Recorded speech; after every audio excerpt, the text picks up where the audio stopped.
Good evening. I'd like to call to order the meeting of the Rialto Planning Commission of December 17th, 2025.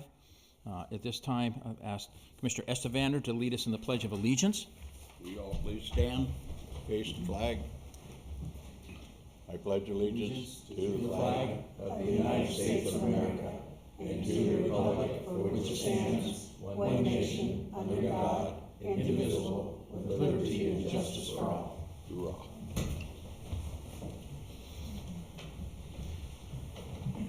Commission Secretary, if you could call the roll this evening for us. Chair Story, Here. Vice Chair Gutierrez, Here. Commissioner Espander, Present. Commissioner Corral, Here. Commissioner Schneider, here, Commissioner Thompson, Here. and Commissioner Avalos Villalobos, here, all present. Very good. Thank you. At this time, I'd like to ask, the item is any oral communication from the audience on items that are not on the agenda. This isn't the time to speak on any of the agendized public hearing items, but anyone has anything to speak for oral communication from the audience on items not on the agenda? Did anyone fill out a card to do that? No, sir. Okay, very good. Thank you so much. We'll move on to the Planning Commission minutes. Hopefully everyone had an opportunity to look at our December 3rd, 2025 minutes. Is there any comments or corrections? I have a correction. Okay, go ahead.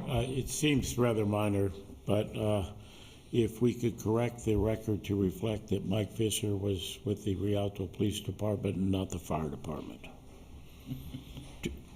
Thank you. Duly noted. Very So good. moved. Okay.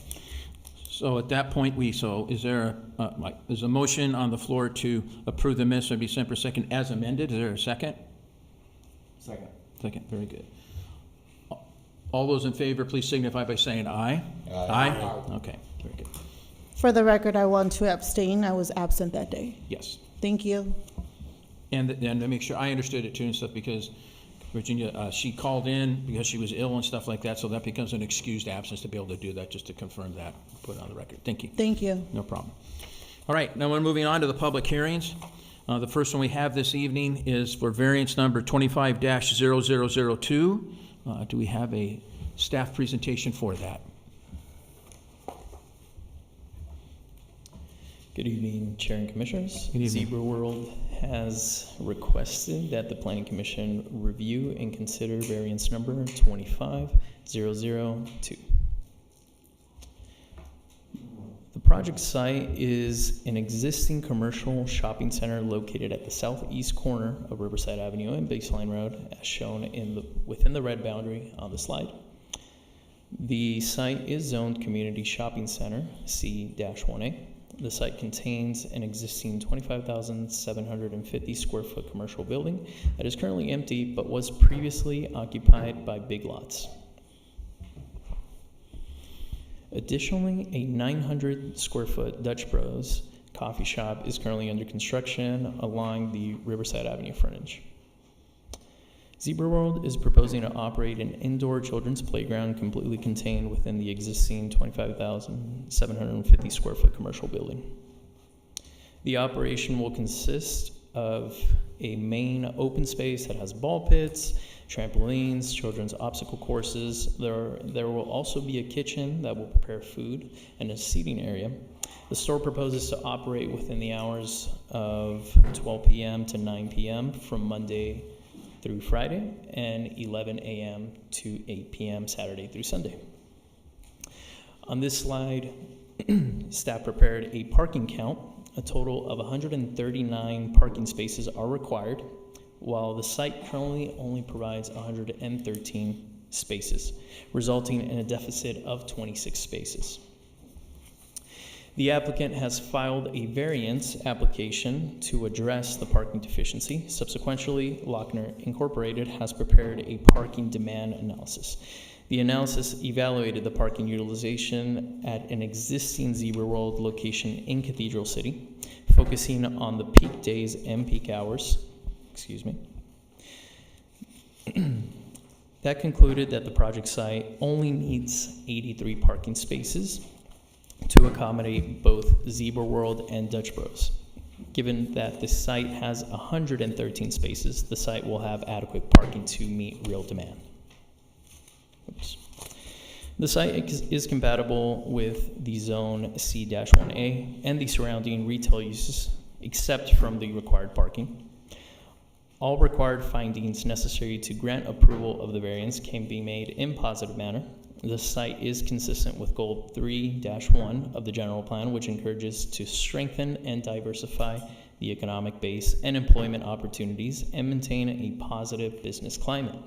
The project is exempt in accordance to categorical exemption requirements of the California Environment Quality Act, Section 15301, existing facilities. Staff recommends that the Planning Commission approve variance number 25-0002, subject to the findings and conditions thereof. That concludes my presentation. Staff and a representative of the applicant is here to answer any questions. Thank you. Very good. Thank you so much. Let's go ahead and open the public hearing at this time. Anyone would like to speak on this item? Please, if anyone fill out a card to speak, or go ahead, I'm sorry. Mr. Chair, if I may, at this time, it would be appropriate to have the applicant make Okay. a presentation if you'd like. Applicant or applicant representative, they here? Oh, he doesn't? Okay, very good. So now we can address staff questions or open the public hearing? I would suggest that you address staff questions Okay. first and then the public. Okay, so questions from any of the commissioners regarding this item? No. Okay. Do they operate any other Zebra Worlds? So, The location that was analyzed was in Cathedral City. That's the other in location. Cathedral City, okay. And on the site, as we looked at the site plan stuff, we know it was big lots before and stuff, and yeah, and now you've got Dutch Brothers, which is going there, and then you've got Tacos Gavilan that's there and stuff to be able to do that. And so all those businesses, it will not impact, I'm not worried about impacting Zebra World, but it's not going to impact those businesses, because is there a joint parking reciprocal type of thing there that if someone parks over by Dutch Brothers, they can walk over to Zebra World or something? Can help me with that? Yeah, they don't have a shared parking agreement. Okay. And so the parking is provided on the actual subject parcel. Okay. Is what they're limited to. Now, of course, Sure. there are connections where drivers aren't gonna know that and they're gonna be able to park, on any of the properties. Okay. Sure, go ahead. Yeah. I live a block away from there. At night, well, even during the day, but mostly at night, there's a lot of homeless people there. A lot. Being that it's a recreation area for kids, most likely more moms than their kids are going to be there, and especially if you're going to close it at night. I got it. Have you guys thought about that? So before you answer and stuff that there, let me turn it over to the city attorney and let him make a reference to something here. Sorry. Mr. Chair, could we take a 5-minute recess? I can talk to the commissioner about her residence in proximity to this project. Sure, very good. Let's take 5 minutes and stuff like that, just to get clarification because of what Virginia did and stuff like that real quick. So we'll just take 5 minutes, we're gonna talk real quick. And we'll return again, so. Yeah.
Okay, we'd like to call the Planning Commission meeting back in order, and so I'm going to ask if any commissioners has any comments at this time.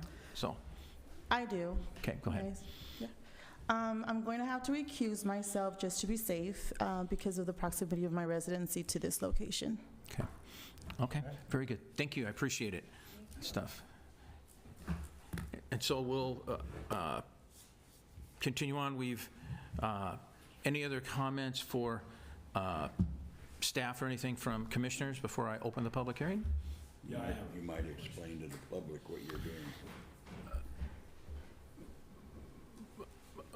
Okay, but just to let the people know what happened, Commissioner Virginia stepped down because her close proximity to the project, the government code and other requirements, so we don't violate Brown Act, as if we were within 500 feet, the potential of a conflict, and that's the main thing she's thinking is, it doesn't even say that she has one, but the potential of it, so she would recluse herself, she'd step away from any action on this item, and then when we're done with this item, she'll return as to the commissions, but she also has the right at this point in time to speak. If she does, she would need to do it from the audience and come up to the podium to be able to do that if she desired to, but not from the dais as a commissioner. Am I correct? That's correct. She'd be commenting just as a general member of the public. Got it. Okay. All right. So, no other comments by commissioners. Let's go ahead and open the public hearing. Is there anyone that has requested to speak on this item on the card? I had a question. Oh, go ahead. Okay. Staff, there is an east-west alley at the south side of the project that extends from Sycamore westbound and then is chain-linked at a gate. Now, my understanding is that is being addressed with the people at the zebra room and whether that alley will or will not continue through there once this is built. I think I can help with that, Commissioner. Yeah, the property owner recently installed 2 chain link gates at the south end of the property, basically to close off that drive aisle at the south side of the building. That is private property. It's not a public alley there. So the property manager, he could come up here and also elaborate on it, but my understanding in speaking with them is that they were having, as we kind of heard, issues with vagrancy and folks dumping trash back there. So they went ahead and installed those gates. They were not done with any kind of permit or anything, and they do need to have some modifications made to them, such as like Knox box installation for fire department, police access. Staff's already in contact with the applicant to get those modifications made, but the intention is to keep those gates there for the security purposes. Okay, very good. I just wanted to make sure that we're not blending people being such as they are. Once Dutch Brothers gets open and operating, I want to make sure that people, through their familiarity, don't want to use that as an access, cross that parking area, and then get into the traffic that's coming out of there. I wanted to be confident that that's going to be addressed. Yes, it will be. It is addressed. The Dutch Bros traffic will not be able to drive back there. Okay. And then I had one other question. And that is, when this traffic circulates, and I know we're talking about zebra room, but these are contiguous developments. And again, we're talking about the traffic flow and how what traffic from one project can affect another. The traffic that's exiting to the west on the Riverside Avenue, is that traffic going to be directed to right turn only? Are you asking about the Dutch Bros traffic that's exiting? Well, they're contiguous, so I think one is actually the other. It would seem to me that one is the other unless we can't discuss it that way. Yeah, so the driveway there where the Dutch Bros drive-through exit is, it does not have any restrictions. It is a full access, left out, right out, left in, right in. So they can turn left across I guess there's probably the south end of a left turn pocket there also. Yes, So drivers leaving Dutch Bros could turn left into the median lane or Into the median lane and southbound then- travel lane. And then proceed south. Yeah. And staff is comfortable with that? Yes, it was previously analyzed in a traffic analysis that was done for the Dutch Bros. Yes. Traffic's happy. That's it. Thank you. There's too much traffic there, you have to make a right turn. Yeah. It's gonna happen. Okay. Thank you. Commission questions, or we didn't get any cards filled out? Is there anybody that wants to speak, before I close the public hearing, that wants to get up and speak on this item? Okay. Move to close the public hearing. Okay. Oh, okay, 1 second. What is she doing? Guess she's not gonna do it. Oh, that's right, she wanted to speak? No? Okay. All right, we have a motion by, who made the motion to close the public hearing? Dale? Is there a second? I say. Seconded by Terry? Okay. All those in favor of closing the public hearing signify by saying aye. Aye. Aye, very good. Move What's to the pleasure? adopt the attached resolution Exhibit E to approve the variance number 250002, allowing a reduction in the required parking for the project site from 139 parking spaces to 113 parking spaces, based on the findings and subject to the conditions therein. There a second? Second. Seconded by Commissioner Thompson. Commission Secretary, at this point in time, if we could do a roll call of each of the commissioners to get their vote to be able to do that. Okay?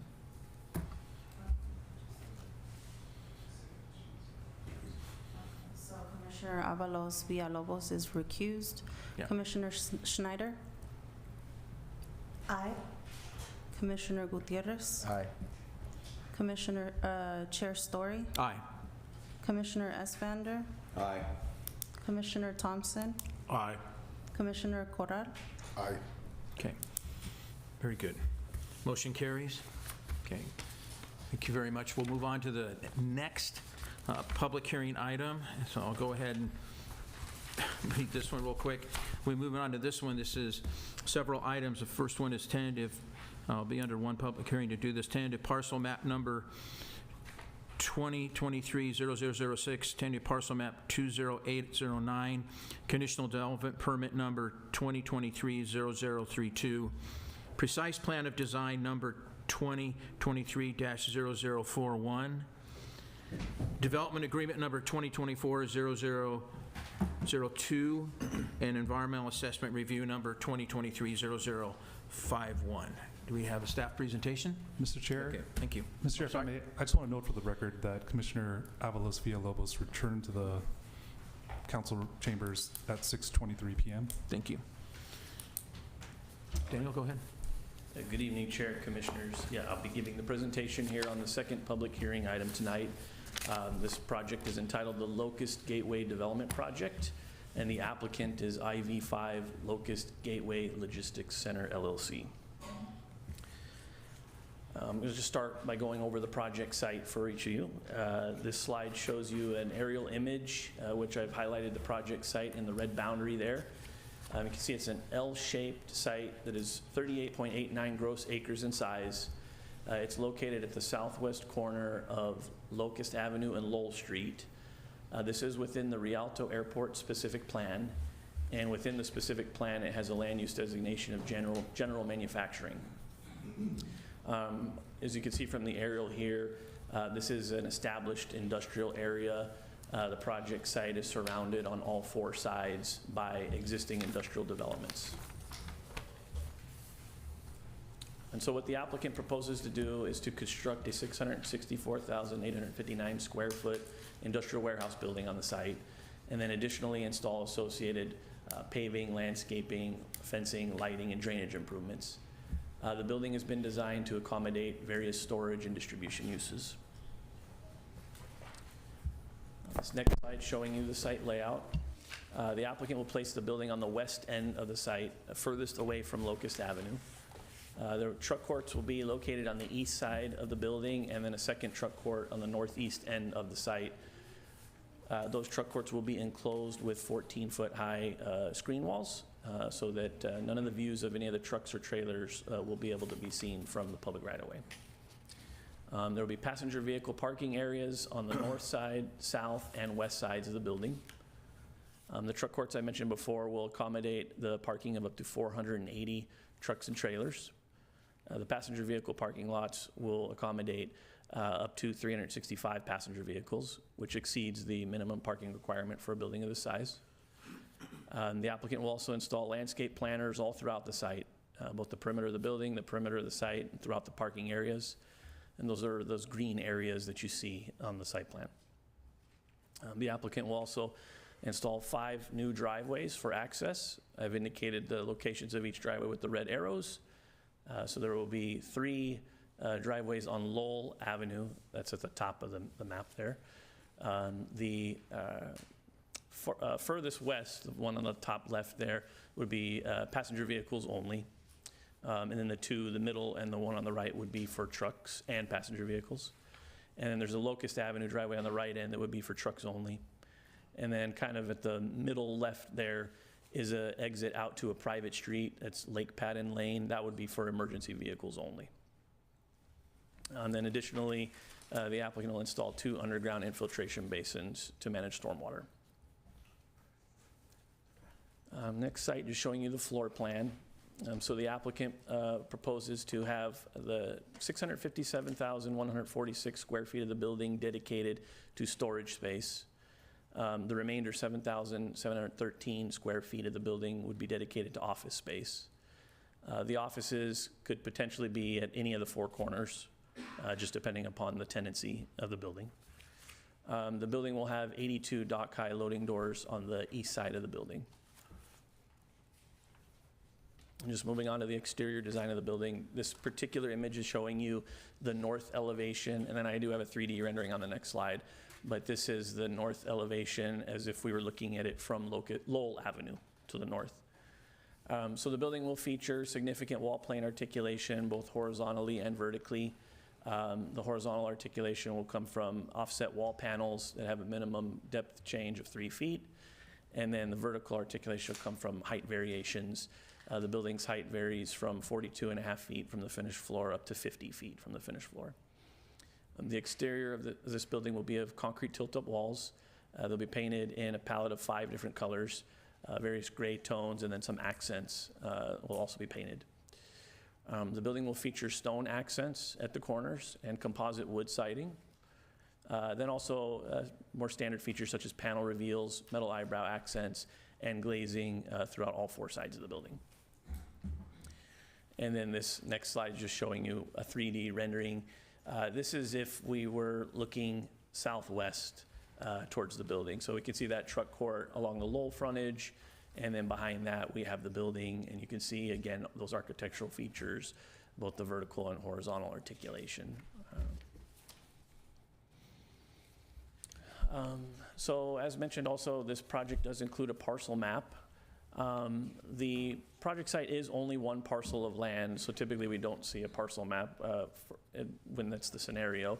That said, there were several past maps that kind of resulted in a kind of complicated legal description for this property, and so the applicant did submit a tentative parcel map to resolve underlying past recordings and simplify the legal description. Additionally, the tentative parcel map will facilitate the necessary right-of-way dedication along the public streets. And so with the right-of-way dedication, the final net parcel size will be 38.78 net acres, which exceeds the minimum half-acre parcel size required in the general manufacturing land use district. So we've kind of discussed the building, its layout, and I'm just going to move on to some of the analysis that was done for the project. So there was a transportation impact study prepared for this project by Kimley Horn and Associates. The trip generation within the study estimates that the project will generate up to 1,138 daily vehicle trips. Of those, 455 would be truck trips. The estimated peak hour trips are 113 in the AM peak hour and 120 in the PM peak hour. Once the trip generation was determined, an analysis was done of the impact of those trips on 12 intersections. The study determined that there were existing infrastructure deficiencies at the following intersections. That's Locust Avenue and Casa Grande Drive, Locust Avenue and Lowell Street, and Locust Avenue and Casmalia Street. And the study made recommendations on how to address those infrastructure deficiencies. And the recommendations include installing a new traffic signal at the intersection of Locust Avenue and Casa Grande Drive, which I'll note is a planned improvement. It is part of the Locust Avenue roadway improvement project, which is anticipated to start in the third quarter of 2026. So that signal would be installed, completed, long before this development would be completed. The additional recommendations included extending the eastbound left turn pocket in the raised median within Casmalia Street at the intersection of Locust Avenue and Casmalia Street. Essentially, today the median has a turn pocket with about 150-foot queuing. That would be extended to 250 feet to allow for more vehicles to queue and not spill out into the through lanes. Then the remaining recommendations in the study included restriping of Lowell Street at the intersection of Lowell and Locust to add dedicated left and right turn lanes, and then also the addition of a northbound left turn lane at the on Locust Avenue at the intersection of Locust and Lowell Street. The transportation impact study that was prepared and the city's traffic study guidelines determined that the applicant's fair share constitutes adequate mitigation. The applicant's fair share identified in the study is $364,699. And those fees would need to be paid prior to, at the latest, a certificate of occupancy. This project also does include a development agreement, which is attached to the agenda report, but just kind of summarizing the primary components of it. The applicant, as a part of the development agreement, has agreed to contribute, make a $4 million monetary contribution to the city of Rialto, and it's stipulated those funds will be able to be used at the sole discretion of the city council.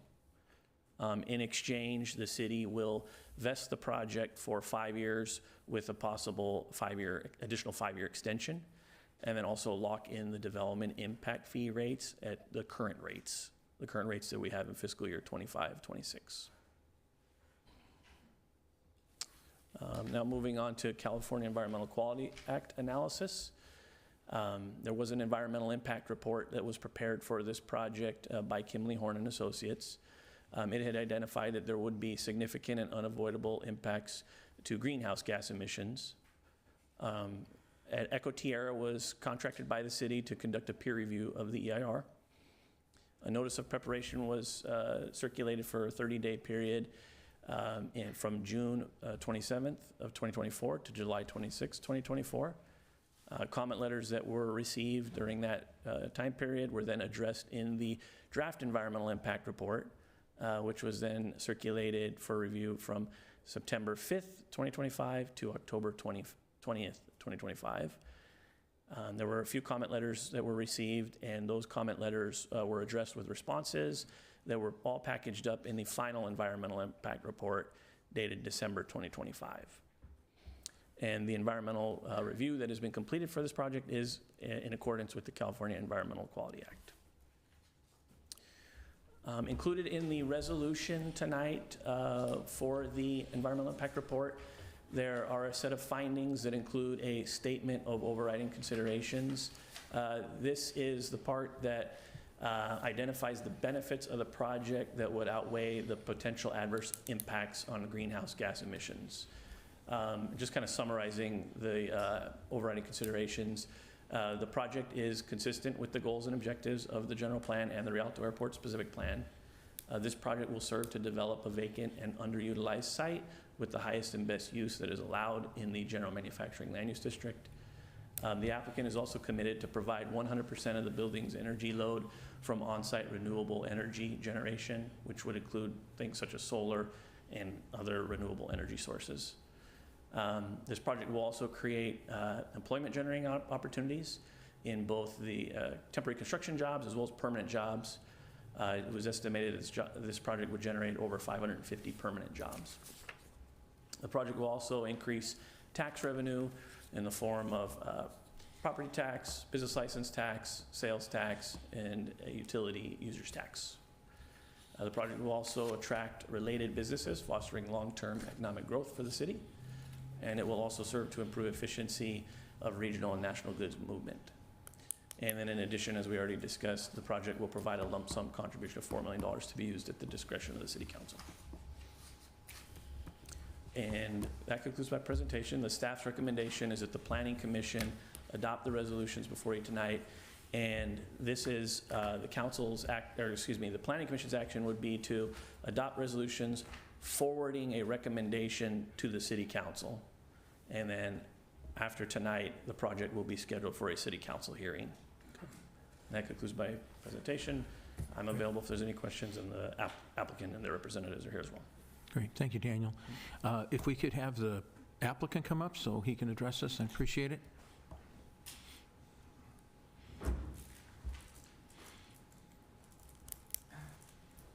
Good evening, Good evening. members of the commission. Thank you, and I'd like to also thank Daniel for the great presentation tonight.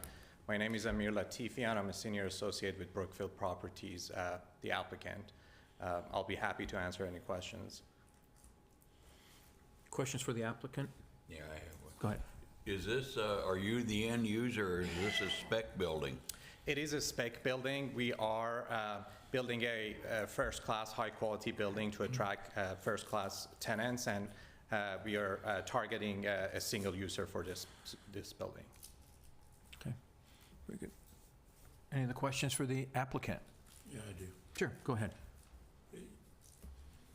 Typically, these buildings like this, of this scope and size, will have wall pack lighting on the outside of the building. But I didn't see anything in the materials I received regarding lighting out where the trailers are stored, or that what is immediate to the building itself. We did do a lighting analysis, and we have wall pack lightings as well as lightings in the truck court. I believe, yeah. So that's included in the design that might have not been shown on the elevations. Okay. And is there any provision for any tenant that you may have in there for them to provide on-site security? Absolutely, yeah. On-site security is a must. We usually include that as part of our lease agreements with the potential tenants. Okay. Thank you, sir. Absolutely. Got it. Any other, commissioners, any other questions for the applicant? Okay, thank you so much. I'd like to go ahead, sorry. say a few words. I'll be very brief. We acquired this site back in 2023, and what you see today is the result of 2 years of hard work with our consultant team and city staff. So I really appreciate everyone's effort. We are very excited about this project, and we think it's a great fit. Like Daniel explained, it's located where exactly the industrial buildings are supposed to be, and it's in consistency with general plan and zoning. From a construction standpoint, we are also committed to work with industry leading general contractors, unions, and members of the local workforce. We are also glad that we receive multiple letters of support, and it's always encouraging to see that level of support from the community. Again, we are very excited to be investing in Rialto and look forward to working with the city staff and members of the commission as CECO moves forward. I'll be seated unless there's a question for me. All right, thank you. Questions of staff, Daniel? Any questions for staff? Yeah, I have one. Sure, go ahead. Daniel, just as far as you can project forward, do you see the Locust Avenue improvements before the completion of this project? Yes. Or are they about simultaneous? They are projected to be completed. Construction may be happening Yes. simultaneously, but they're projected to be completed before this project would be completed. All right, very good. Thank you. Part of the, well, you said the Casa Grande Locust intersection part? Yes, it is a part of it. You have the Locust Avenue roadway improvement project, yes. Okay, good. Yeah, I mean, obviously you guys should already be reviewing this part, but those are the truck routes, those roads there, they probably should be driven down by the road department to make sure they're, because they're not in great shape, and we keep increasing the truck traffic down those roads. and we just don't want to create hazards, get in front of them before they happen. I got a question. Sure. It does show, piggybacking off of what you were saying, the new traffic signal is recommended. Who would make that final decision if it's going to be going in? It will be going in. Oh, it is gonna be It's, going yeah, the city will be installing it as a part of the ongoing Locust Avenue Yeah. roadway Oh, okay. improvement That was a project. project. So, Oh. yeah, the applicant will be paying a fair share cost that will help pay for the signal. But one way or the other, that signal's getting installed. Okay. Yeah. It's long overdue. Yes. That one right there. Yeah, oh yeah. You know, if I may continue that, is that going to be a triggered signal, or is it going to be timed? You know, that I'd have to inquire with engineering, and I don't know if we're at that stage yet in the design, to be honest. But I can look into that for you and Okay, provide just that. let, if you could just let us know. I'm wondering about the buildup of the vehicles as Yeah. they back up both on Lowell and on the cross street. Sure, I can Thank find you. that out for you. Yep. Any other comments, questions for staff by commission? Daniel, help me out. I mean, in this area, if something that's nice and stuff like it is needed, because that area was rough to begin with, that's at least to say. So I'm familiar with Lowell Avenue and the access there. Help me out with the access on Lake Padden Lane. And where does it go, and what's that primarily going to be used for? 'Cause I'm not seeing it, so. Yeah, the project itself, the operator, whoever, tenant, will not be using that. Okay. That's merely for emergency vehicle access Okay. only. There is a private street on the property to the west. Got it. And the fire department did want to have an additional access point Okay. there. Makes sense. Yes. Okay, thank you. This is the time for the public hearing. Has anybody from the audience requested to speak on this particular item? Yes, sir. Okay, go ahead. Josefina?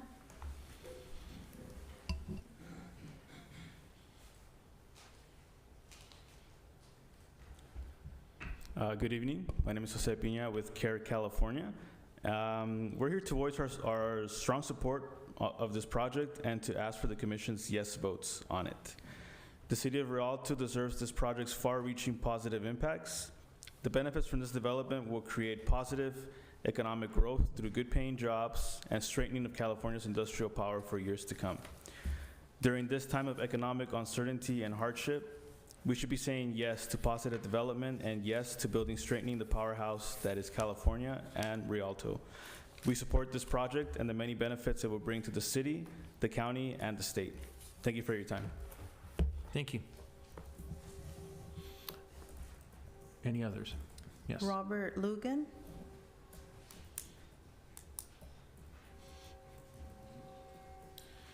Good evening, Commissioners. My name is Robert Lugan. My brothers, they call me AKA Mad Dog since I served in the Marine Corps, and I brought that mentality to our local union for 9 years as a Sergeant of Arms.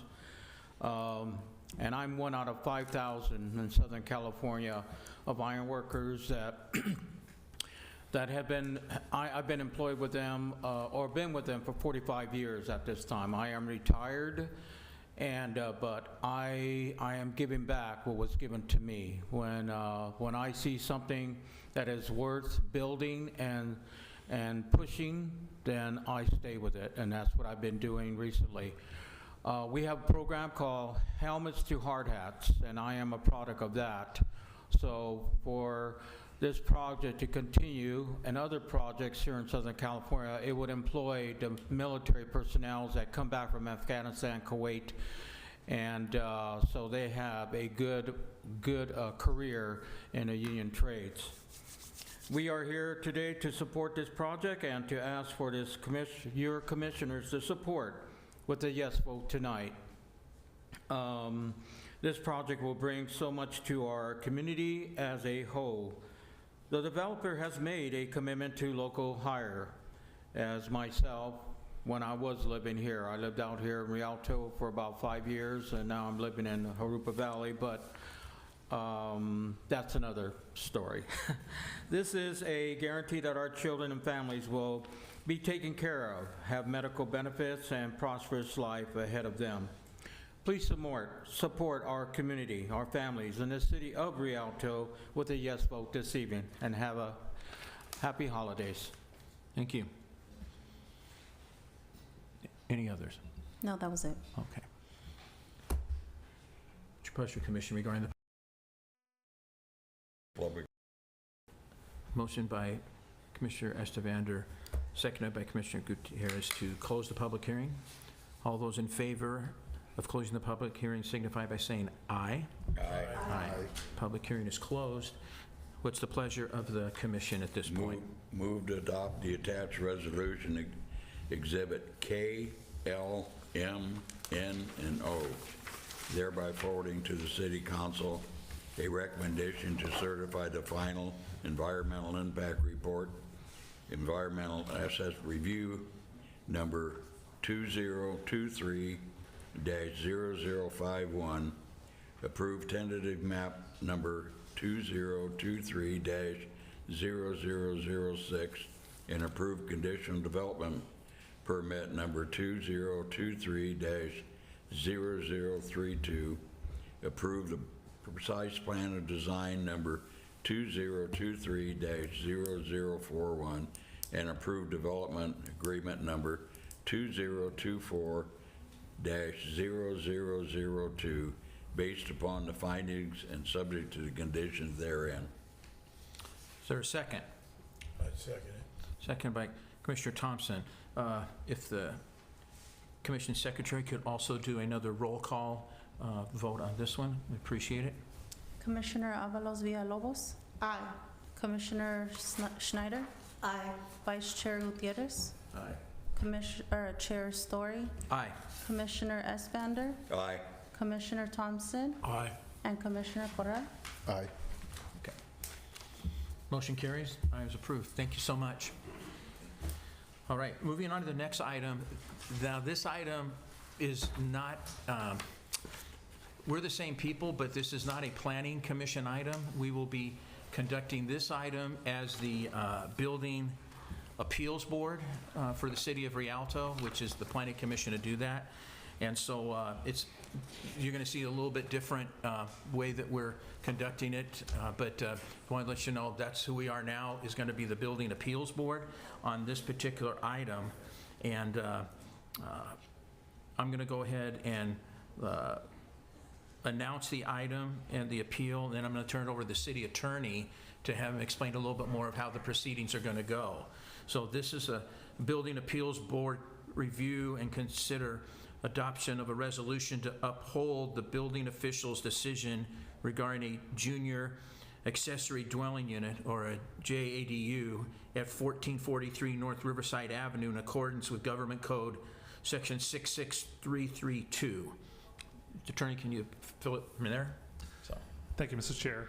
So as the Chair Story stated, this is the Commission's acting as an appeals board at this stage, so the procedure is going to be slightly different, and I'm going to go over the general procedures for the Commission to understand and for the public to see how this is going to proceed. So after I finish my explanation, the next item that the Chair will do is she's going to request that the Commission disclose any ex parte contacts or conflicts of interest. Ex parte contacts is essentially any information or contact the Commission has had with this project, or this item rather, outside of the Commission, right? So just to disclose it.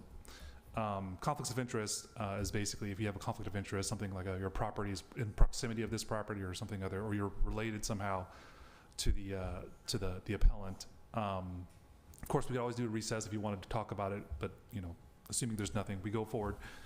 The next item would be the chair would open the public hearing, and then the city would provide its presentation on what it's asking the Commission to do. Commission can ask clarification questions of the city staff person. After that's done, the appellant will then make their presentation. And then once again, the Commission can ask questions of the appellant as well.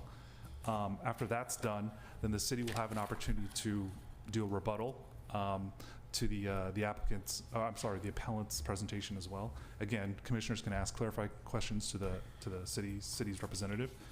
And then finally, because the Brown Act requires it, the public comment can be taken on this item. On this item. And then once that's all done, then we will close the public hearing, and then from there, the commission can deliberate, and then from there, make a decision via motion to uphold the building official's determination or otherwise. And that's essentially it. Very good. Any questions for the city attorney at this time before I proceed? Okay, at this point, I want to make sure we disclose any disclosures or necessary recusals need to occur at this point by any of the commissioners regarding this item as was outlined by the city attorney.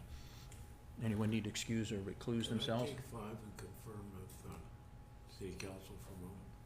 Okay. Another 5 minutes. Thank you.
Okay, we'll reconvene the Building Appeals Board at this time, and any comments or questions by any of the commissions at this point? Yes, I do. I'm going to have to recuse myself just to be safe because of my residency as well. Very good. Thank you so much. Thank you. Appreciate it.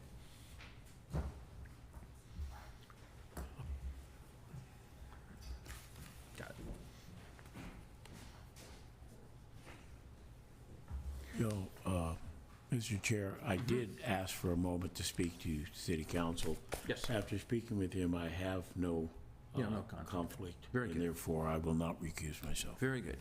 Thank you so much. At this point in time, we will open the public hearing on this particular item of the Building Appeals Board. And at this point, request the city's presentation. So who's going to be doing that? Jay's going to be doing that? Great, thank you. Just so you guys know, we have, or the commission knows, we have no PowerPoint. It's just verbal presentation, so.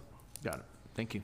Good evening. My name is Jay Garcia. I am the Chief Building Official for the City of Rialto. I am here today to discuss the matter of 1443 North Riverside and the applicant's request to apply the provisions of Government Code 66332 for an unpermitted junior accessory dwelling unit, also known as a JDU. One of the elements of Government Code 66332 is that the JDU must have been in existence and constructed before January 1, 2020. When the applicant requested to apply the provisions of Government Code 66332, staff did not find any substantial evidence that a JDU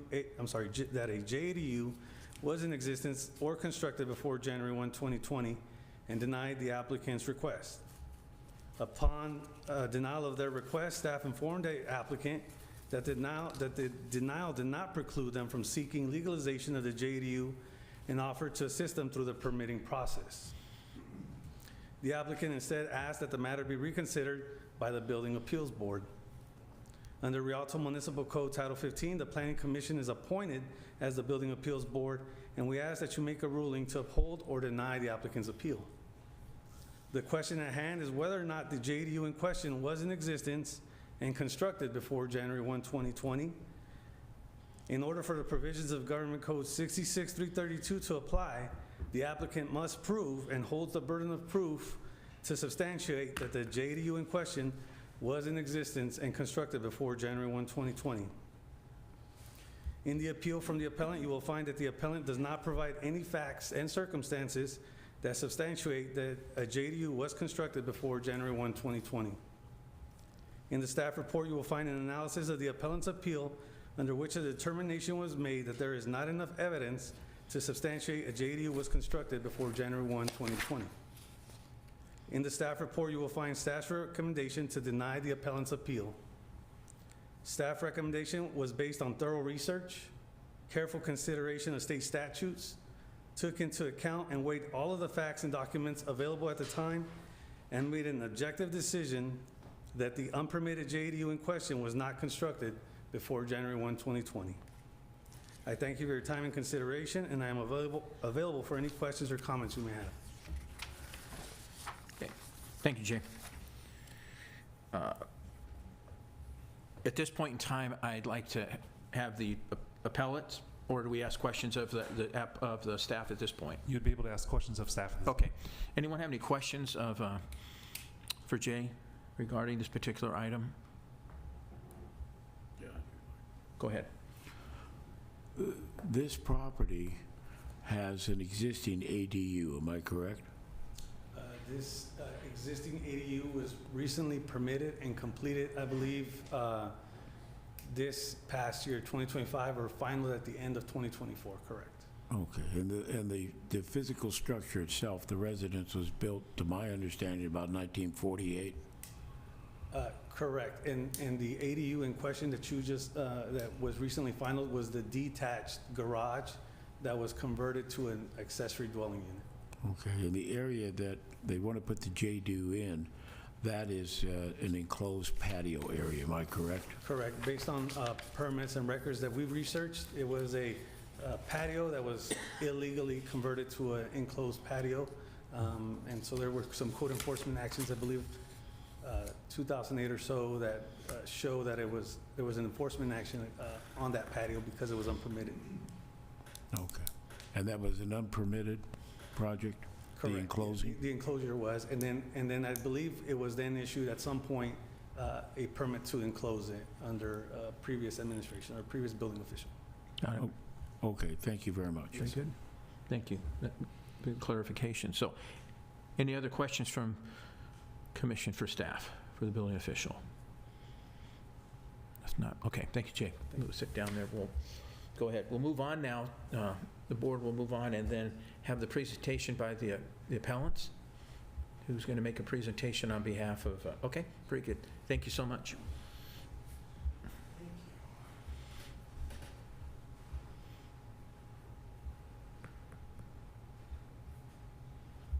And I'm being told I can just put I have 5 copies of the slides if you want. There we go.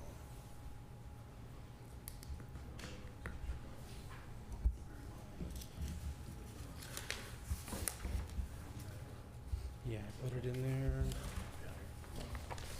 The PowerPoint coming. Yeah, there's just not enough. She's gonna make some extra copies. Oh. Yeah.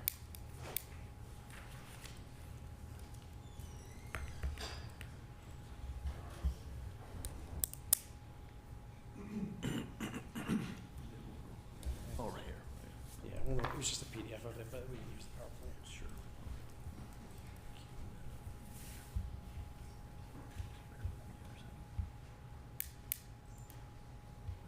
Is that good? Yeah. You can use this real quick. Perfect. And then how do I get it to show on the? Yeah, they'll put it up Okay, cool. Yeah, we'll put it up. There we go. So the rest is just next. Great. Okay. there. We'll get copies. All right, perfect. So should we wait for the copies before I get started then? We can see it right there. Yeah. We can see the okay. PowerPoint. We'll be fine, stuff. Go ahead. So we get a Okay, hard copy. appreciate it. Go ahead. Thank you.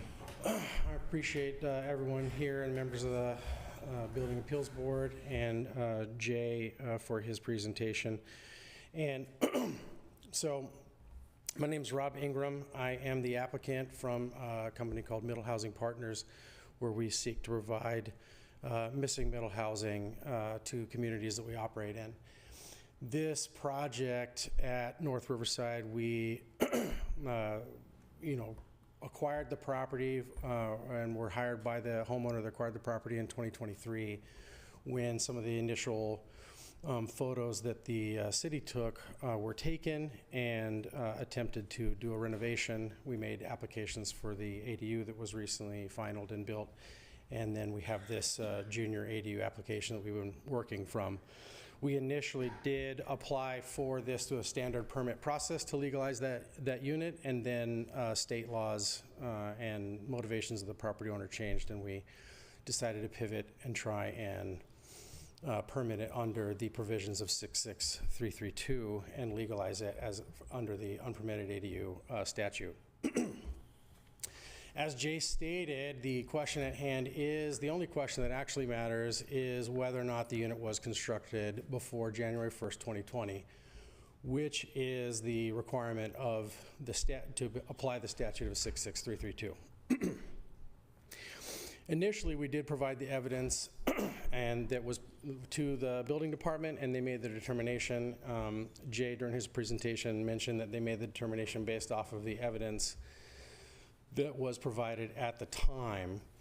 I have a slide later where we mentioned that there's something that's not being said in the draft resolution. There's one other action that wasn't listed, and that was that Middle Housing Partners staff met with the building department and the city attorney to have a meeting about this project, where during that meeting we mentioned that we also have video evidence from when we first acquired the property in 2023. We did a walkthrough, and that provides interior photos of the property showing the existence of the dwelling unit, where there's cooking facilities, restroom facilities, and the bedroom facilities that are difficult to ascertain from the photos presented. The city did present the photos that I'm showing here on the slide in their denial letter, representing evidence that a dwelling unit didn't exist before 2020. However, these photos were taken in 2023, almost directly after acquisition of the property and the start of renovations. You can see the windows blowing out, and the pictures were taken in 23. Our staff found it was curious that pictures from 2023 are being used as evidence that a unit did not exist before 2020. But that being said, since we didn't own the property before that, we don't have any better evidence other than our video walkthrough of the interior at the same time that these pictures were taken. And my next slide is actually going to go through that video, and I just want to let it play here. I don't know how to make sure that plays. I hit next. All right, so out here in North Riverside, 1443. Definitely want to walk through, take note here. Then we come down here. We actually open this up to the bathroom that's right here. So this would be a new bath. This is all Everything's currently pretty bad shape. main residence. And then this door is opened up right here.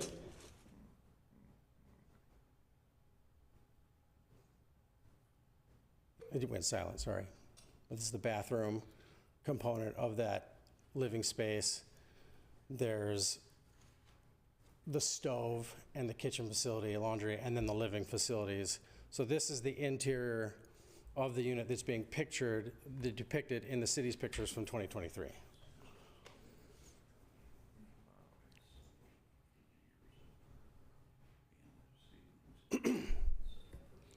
And this is a copy of the unit layout as it stands today. So in Jay's presentation, he did mention that the patio, did start out as a covered patio that was enclosed under code enforcement action in 2008. Since 2008, that patio enclosure at some point was converted to a dwelling unit. Now, from the video, granted, our evidence isn't any better than the city's that it occurs in 2023, but I think it's pretty obvious from the video walkthrough of the interior of the unit that the dwelling unit did represent significant tenure at 2023. So it's not like that unit was built in 2023 and then displayed as it was shown in the video. It does show signs of significant tenure. So we asked, does it actually look like a patio enclosure to you? I don't know. Our understanding of an unpermitted junior ADU, I think people may be familiar with the statute. If they're not, has to be under 500 square feet, has to be part of the existing single-family dwelling. JADUs don't actually require a separate full kitchen. It doesn't require sanitation facilities. It has to have a living area. It has to have features of a dwelling, living, sleeping, and partially those features, but it doesn't have. But for an unpermitted unit under 66332, it doesn't have to comply with the state or local zoning rules, and it just can't violate non-substandard conditions. I think we can all have different opinions about the substandard at the time the videos were taken and acquired, but that's why we, after we acquired, we cleaned it up.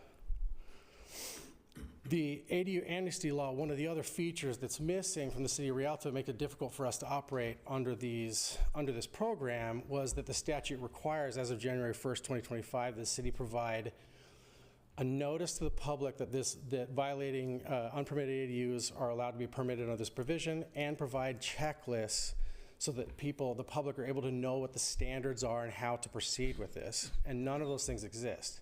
We provided screenshots of the website from City of Rialto where they just provide links to the actual text of the statute.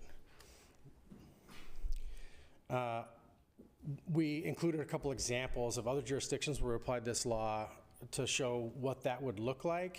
We included LA, Oakland, and Riverside, where they're all providing official documents with the checklist, with the standards, the expectations the city is going to expect applicants to meet, which the City of Rialto does not currently have.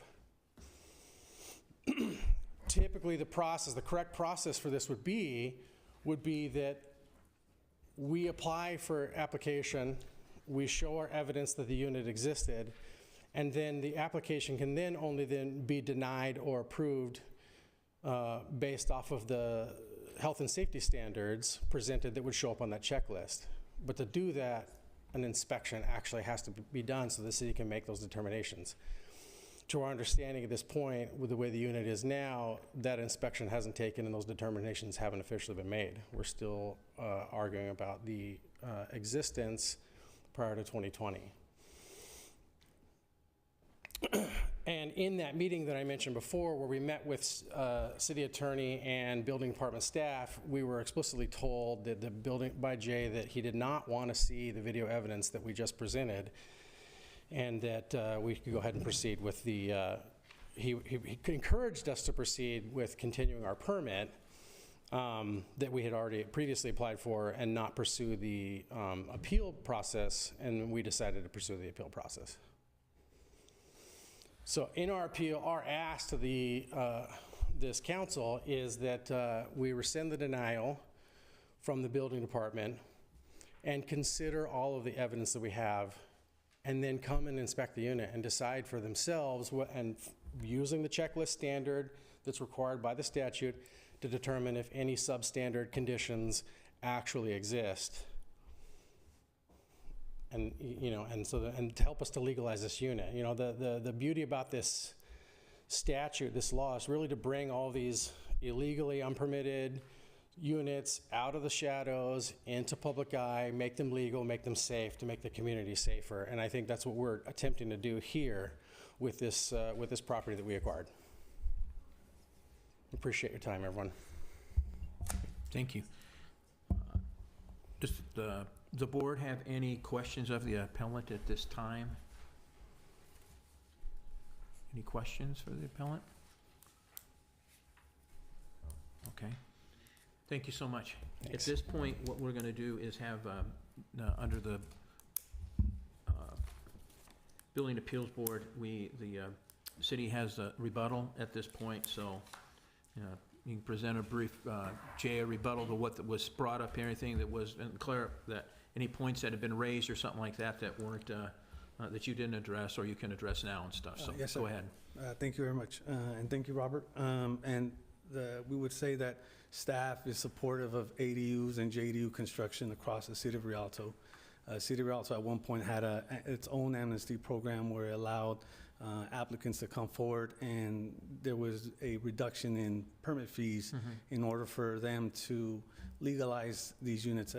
That program ended, I believe, at the end of 2022, right after COVID, or right around the same timeline that COVID was ending.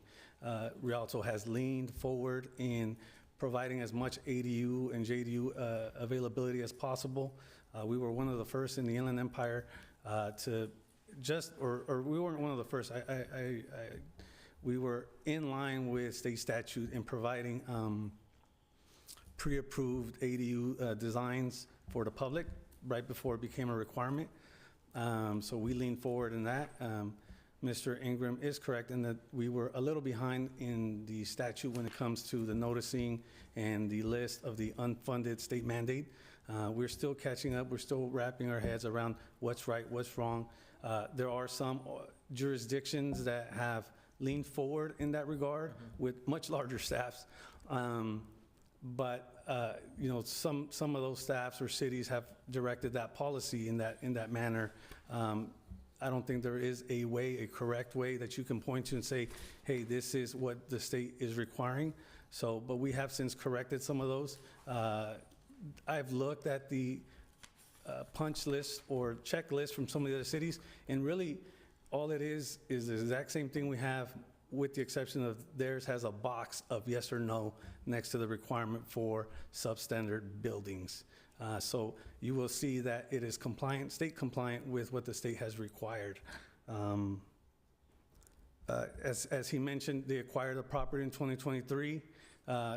They went forward and renovated the property, or that JDU. So whatever the original condition was at the time, they didn't come forward. They instead proceeded with the renovation and are now asking for the government, you know, now that it's been implemented, they did start with legalization, but at any point they could have said, hey, you know, we should not be moving forward with the renovation without permits. We should first approach the city about legalizing this, and they failed to do so. They moved forward, they renovated, and now because there's this 66332, it's a little, you know, a little convenience, but we don't see anything, and again, I go back to, was this or was this not constructed and in existence prior to January 1, 2020, which is really what we're here to do and determine. So I turn over to you and any questions you may have. Thank you. Any questions of the building official? I do. Okay, go ahead. Let me make sure I understand this, so Yes, sir. it's right out here so we can all understand it. The crux of this matter is, when and in what manner was this area where he wants to put the J-Do in when it was enclosed? Am I correct? So yes, that is the question. The crux of the matter is whether or not there was a JDU in existence, whether it was rented as a JDU, whether there was a JDU. What I'm assuming is that when they saw the enclosure, they immediately attempted to incorporate, and JDUs have been around and found a convenient enclosed area and tried to incorporate it into the building. But this portion, but we don't see any evidence that it was at any point utilized as a JDU. So. So it's not specifically when that area where he wants to put the J-Do or is putting the J-Do, it's not specifically how that was enclosed or in what manner that unpermitted work was done, am I correct? Correct. And when? Correct. It's more of a matter of whether the JDU was in existence prior to January 1, 2020. Whether the J-Do was in existence. Yes, not the square footage, not the structure itself, but a JDU had to have been in existence prior to January 1, 2020. Okay, very good, thank you. Any other questions or comments for the building official regarding the city's rebuttal? Okay. Thank you very much. At this point in time, what we're going to do is, this is a public comment also, so if anyone would like to speak on this or has requested to speak and filled out a form, has anyone filled anything out for this? No, sir. Okay. Okay, no one's filled out a form. Does anybody want to speak regarding, let me get public input taken on this? If not, I'll entertain a motion to close the public comment period. Close public comment period. Motion by Commissioner Gutierrez, is there a second? Second. Just to clarify, that's a motion to close the public hearing. A public hearing, in a second. right. And so, yes, it's seconded by Commissioner Estevander. All those in favor of closing the public hearing signify by saying aye. Aye. Opposed? Hearing none. Okay, this is the time where commission, as the appeals board, can deliberate openly, not in secret and stuff like that, but can talk about what any amongst ourselves or comments that you have at this point before we recommend a motion or a decision with that. Any comments or anything regarding what's been presented to the board this evening? I do have a question. Okay. I do know on Google Maps, you're able to research history. Sure. Has that been attempted? Mr. Chair, at this moment, Mr. Chair, at this moment, the public hearing's been closed. Yeah. So we can't introduce any new evidence at this Okay, stage, so. Yeah, we can't initiate them, so we got to deliberate on where we're moving forward with this, to grant the appeal or deny the appeal, to be able to do that. So whatever, any comments regarding that part, and then if we don't have any, then we'll entertain a motion for the next item. And once we get the motion, I'll make a comment about that. So go ahead, whatever the pleasure of the board is. Well, then I would make a motion based upon the information that we received both from the appellant and from the city, that we deny the appeal. I'll second that. So just to clarify the motion, it's a motion to deny the appellant's appeal and to uphold the planning or the building official's decision. Okay. That's correct. Okay. Motion by Commissioner Thompson, seconded by Commissioner Gutierrez.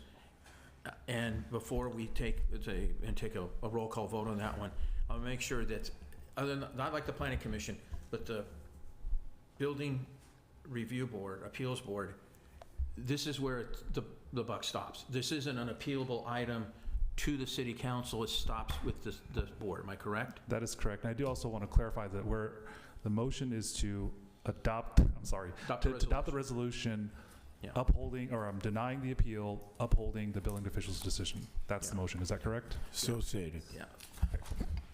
So so let me repeat it to make sure we got it here. So the motion, Commissioner Thompson and second by Commissioner Gutierrez, is to adopt. In the staff report, there was an attached resolution, which was Exhibit H, to deny the appellant's appeal and uphold the building official's decision that the property at 1443 North Riverside Avenue does not meet the elements listed under Government Code Section 66332, and that the evidence provided does not substantiate or prove that a junior accessory dwelling unit, JDU, existed or was constructed prior to January 1st, 2020. That the motion? That is the That is the motion. Is that your second? Yes. Okay, very good. And this is where it ends too at this point, not people. Okay, very good. Commissioner Secretary, if we could do a roll call on this one too? Commissioner Avalos Villalobos recused herself. Commissioner Schneider? Aye. Vice Chair Gutierrez? Aye. Chair Story? Aye. Commissioner Espander? Aye. Commissioner Thompson? Aye. Commissioner Corral? Aye. Very good.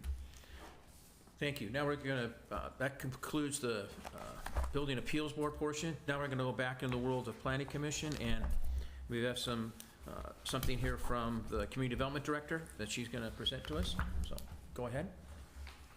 Thank you, Chair and Commission. Sandra Robles, our senior planner, is going to give you guys a brief update on the housing element update. Good evening, Chair and Commission. The next item, PC 250837, is regarding the 6-cycle housing element. Essentially, what the housing element is, it's a required part of the general plan that identifies the current and future housing needs and outlines policies and programs to provide housing for all income levels.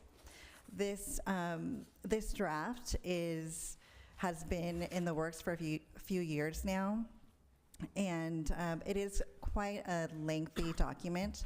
So what we're doing is we are presenting it before the Planning Commission now to receive and file. And during the January 21st Planning Commission meeting, staff will be presenting the item. In the meantime, during this review period, the Planning Commission is welcome to contact staff if you have any questions. So as such, the recommendation is for the Planning Commission to receive and file the document. Mr. Chair, just as a matter of formality, note for the record that Commissioner Avalos Villalobos returned to the commission meeting at 7:22. Thank you. Hey, you know what? You guys ever had this when you were chairman, so I'm getting sick and tired of it, I think. So it's like, it's okay. I know, it makes it last longer. Just like when I was on staff. Yeah, I know. Okay. Any questions of staff regarding this particular item, this information item regarding the draft housing element update? No. Okay, so we'll wait it for, so, do we have to take an action on receive and file? No. All right, we get it, and then we will be seeing it at our January 1st, 2026 meeting at that point. Thank you. Thank you. All right, moving on to any planning commission comments? Yeah, it was a lot better when you were Mr. saying Chair. Can I make one more comment, please? Sure. Thank you. So we will not be having the first commission meeting in January, Okay. just as a reminder. So, and then that concludes my comments. When's the next meeting? The date, tentative one, please. Let me look at the Should be the 21st. 21st, January 21st. Should be the 21st. Okay, we can put it in my calendar. Yep. I go where my calendar says. All right. Any other comments, questions, or information they'd like to ask of staff from the commission or anything? Go ahead. This is new for me, as it is for some of us. And the housing report we were just talking about, I ran it up on my computer, and that's close to 800 pages long. And it caused me to understand clearly the amount and level of work that is done by our, this department under Christine. The state of California passes about 2,000 laws a year.